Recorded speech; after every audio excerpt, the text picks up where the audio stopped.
മക്കളെ, ഈ സ്നേഹിച്ചൊക്കെ ജീവിച്ചാലേ അതൊന്നും ശരിയാകൂല.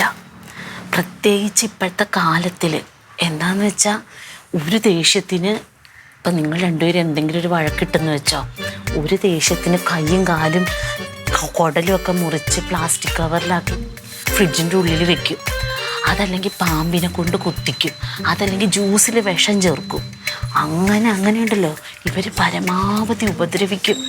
പിന്നെ ഇതൊന്നും ചെയ്തില്ലെങ്കിൽ എനിക്ക് നിന്നെ വേണ്ട, ഒരു കൊച്ചൊക്കെ ആയി കഴിഞ്ഞിട്ട് എനിക്ക് നിന്നെ വേണ്ടാന്ന് പറഞ്ഞ് ഇവന്മാരങ്ങ് പോയിക്കളയും. എന്തിനീ പാട് കഴിക്കണത്? അച്ഛനും അമ്മേനെയും നോക്കി അവർ പറയണ ഒരാളെ കല്യാണം കഴിച്ചാലുണ്ടല്ലോ, മോളെ കണ്ടാലറിയാം പുറത്ത് ഏതോ രാജ്യത്ത് ജീവിക്കേണ്ട കൊച്ച. നമുക്ക് വീട്ടിൽ പോയാലോ? ഇല്ല. ചേച്ചിയുടെ കല്യാണം എങ്ങനെ കഴിഞ്ഞേ? ഞാൻ അല്ല മക്കളെ, കല്യാണത്തിന്റെ തലേദിവസം ഒളിച്ചോടി പോയി.